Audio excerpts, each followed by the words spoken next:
E eu achei muito rico isso que você trouxe. Olha, não é questão de orgulho homossexual, mas orgulho de ser quem eu sou, de estar vivo, da minha existência.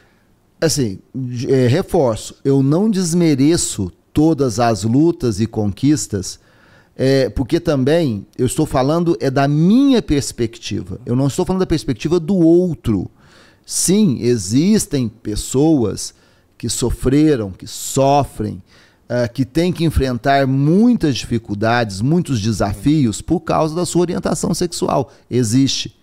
Eu estou te falando do meu caso. Se a orientação sexual, e parabéns, né? Falou orientação sexual, não falou opção.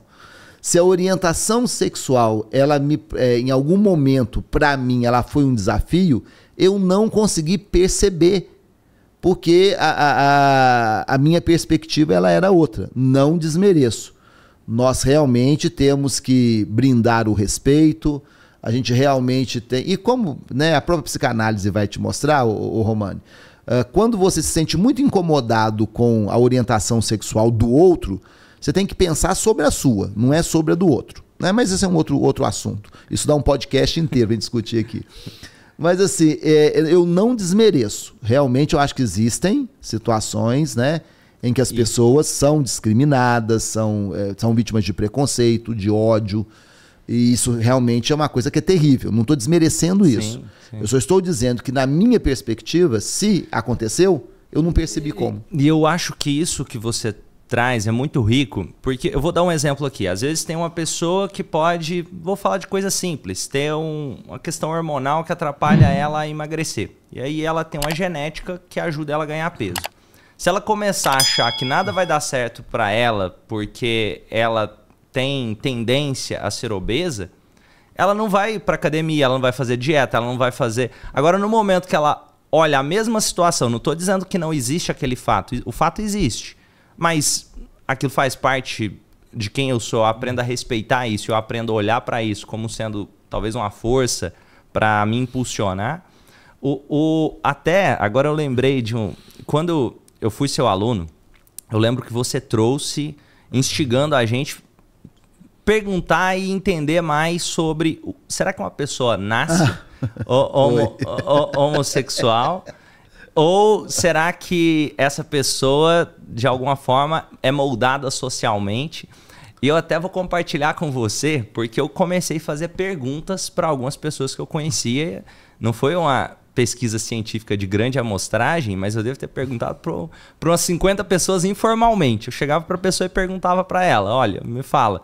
E qual a pergunta que eu escolhi fazer? A pergunta que eu escolhi fazer para poder entender isso é: quando você era criança, você sabia que você era homossexual? Ou você tinha certeza que você era heterossexual? Você sabia qual era a sua orientação sexual? Por que eu escolhi fazer essa pergunta? Porque depois de determinado momento pode ser que exista um viés maior de Então eu quis entender mais a questão biologicamente. Será que tinha alguma influência? E a pergunta que eu trouxe foi: quando você era criança, você já sabia?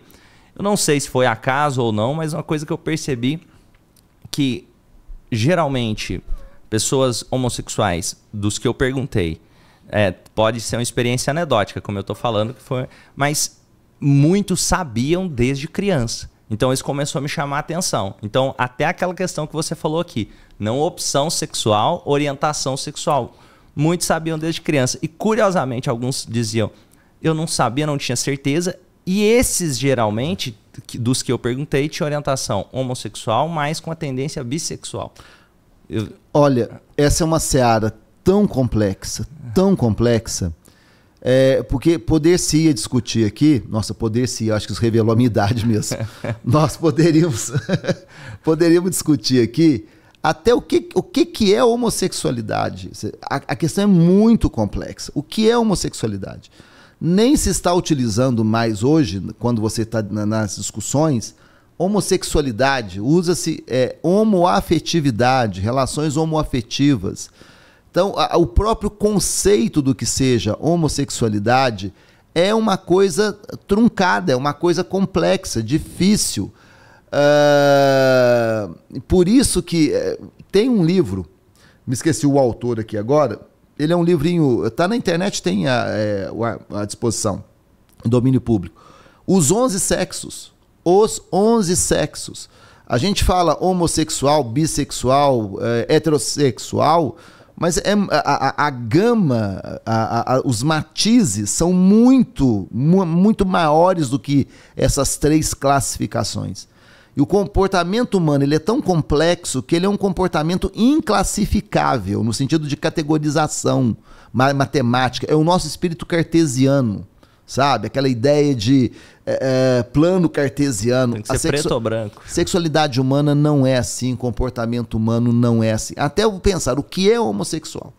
Homossexual é masculino, é um rapaz que faz sexo com outro rapaz. Só isso mesmo? É só a questão do sexo? Do coito, da penetração, do gozo? Não. Tem também que ter o envolvimento afetivo. Mas se tem o afetivo e não tem sexo, é homossexual? A discussão vai por aí e ela não acaba porque ela é densa e cada ser humano é único. Aliás, é isso que é um tapa na cara, no bom sentido, é um tapa na cara da psicologia como ciência. Quando acredita-se que se encontrou uma fórmula mágica para poder explicar um comportamento e que essa fórmula ela pode ser aplicada para toda a humanidade, vem uma exceção e joga a fórmula por terra. Então, pode ser sim que nós tenhamos várias pessoas que desde a sua infância se entendam como homossexuais, pode ter outras que não, pode ter outras que vão se descobrir ao longo da sua vida. Sim. E por aí vai. É interessante porque também a gente tem essa necessidade, os estudos, de encontrar a origem de. Mas isso é uma ilusão do homem desde os tempos, né, os primórdios, porque o homem acha, nós humanos nascemos com um problema de fábrica. Aquilo que a gente não explica, a gente não domina e nos provoca medo. Então você está o tempo todo tentando explicar, achando que está dominando o objeto. É assim que nasceu a ciência. A ciência ela nasceu porque o espírito científico ele nasce porque o homem não dá conta de viver num mundo que ele não consegue explicá-lo. E ele acha que explicando o mundo, ele o domina, simbolicamente falando. Só que toda explicação humana é uma explicação humana. Não quer dizer que ela corresponda 100% à realidade. É a mesma coisa em relação à sexualidade, orientação sexual. Acredita-se, com as milhões de teorias, que nós somos capazes de explicar a origem da nossa sexualidade. Quando você acha que encontrou a teoria infalível, aparece uma exceção para jogar a sua teoria por terra. É uma seara muito complexa a questão da sexualidade humana. Muito bom isso que você falou, trouxe boas reflexões aqui. E como que foi a experiência quando, por exemplo, você decidiu assumir como professor, como assim mais publicamente o casamento? Como foi essa experiência para você? Essa pergunta foi legal mesmo, porque assim, eu venho de uma história de vida religiosa, eu fiquei muitos anos na vida religiosa. E até, eu não sei, os seus pais, como que foi? Ótimo, aí são muitos elementos. Eu saio da vida religiosa, eu vim morar em Patos em 95 como religioso.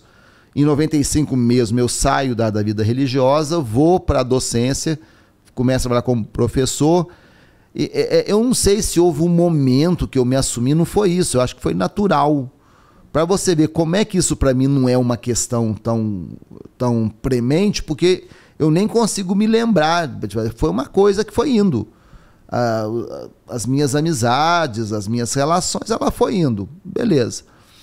Agora, em relação aos meus pais, o meu pai é uma pessoa muito especial, no sentido de existencialmente especial. O meu pai não teve a oportunidade de estudar formalmente, mas ele é uma pessoa que lê muito, uma pessoa muito culta, e é uma pessoa, ele é espírita kardecista, e ele é uma pessoa muito tranquila.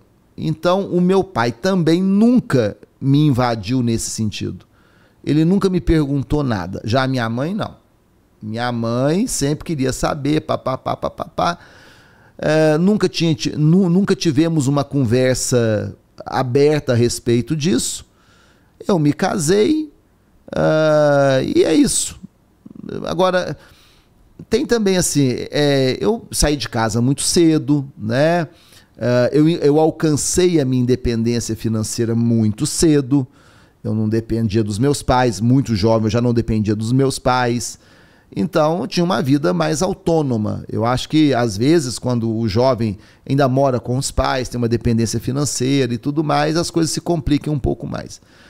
E eu conheci o meu marido, ele me ajudou muito nesse sentido. Ele me ajudou no sentido de entender, porque, embora eu não tivesse problemas com a minha orientação sexual, eu era muito travado no sentido social. Eu me lembro que numa conversa eu falei para ele assim, o nosso casamento não é um casamento normal. Ele falou assim, não é por quê? Ele é bem mais jovem do que eu, e a pergunta dele foi legal, não é por quê? É um casamento normal. Não é por quê? Então ele foi me ajudando também a entender isso. E foi tudo muito natural. Eu acho que assim, o humor também que eu uso às vezes, eu me lembro de uma discussão, foi na sala de aula.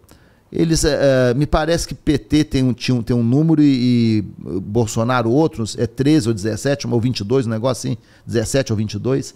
Eu sei que eu entrei na sala de aula, os meninos estão, graduação, o senhor é 13 ou é 22, ou 17 ou 20, 22, e aquilo vai. Falei, gente, todo mundo sabe que eu sou 24. Pronto, acabamos a brincadeira, mas essa brincadeira é de alguém que está muito bem resolvido, não tem problema com esse tipo de coisa, né? Então, foi assim, é um processo que foi muito natural. Como eu não coloco isso como uma questão, eu vou te dar um exemplo que coincidentemente ontem, eu estava revendo um documentário da filha da Elis Regina, a Maria Rita, e a Maria Rita gravou um álbum, né? Ela gravou um disco só com as músicas da mãe dela. E ela falando que as pessoas a criticaram muito, dizendo assim, ela está imitando a mãe, ela quer ser a mãe, e ela diz, ela é muito parecida com a mãe dela, ela é minha mãe. Aí a Maria Rita no final fala, eu não tenho problema em ser parecida com a minha mãe, isso é um problema dos outros, eles é que têm problema com isso. Então acho que também é a mesma coisa em relação à questão da orientação sexual. Eu não tenho problema com a minha orientação sexual. Os outros eles podem ter, mas eu não. Fantástico isso, fantástico. Isso é um processo até de amadurecimento. Você sabe, Romani, quando a gente é mais jovem, a gente quer ter razão. E quer sempre mostrar a razão. Eu acho que depois, com a idade e a experiência, você entende que você pode ter a razão, mas necessariamente a gente não precisa brigar para poder expor. Nossa, eu acho que hoje, assim, eu falei isso esses dias também numa aula, na relação custo-benefício. Eu já comprei muita briga ao longo da minha vida. E que hoje, quando eu avalio em retrospectiva, eu falo, o benefício ele não valeu o custo. Eu acho que a maturidade ela nos ensina a fazer isso. Compensa, vai trazer mais custo ou mais benefício? E se você descobre que o custo é muito alto e o benefício é baixo, você resolve não brigar. Ainda que você tenha razão. É a gestão estratégica. É gestão estratégica, você é estratégico. Houve momentos da minha vida que eu precisei bater na mesa, alterar a voz, foi necessário. Mas na maioria das vezes eu deveria ter sido mais estratégico. Hoje, para bater na mesa ou alterar a voz, eu penso muito. Eu vejo se realmente a relação custo-benefício compensa. Muito bom.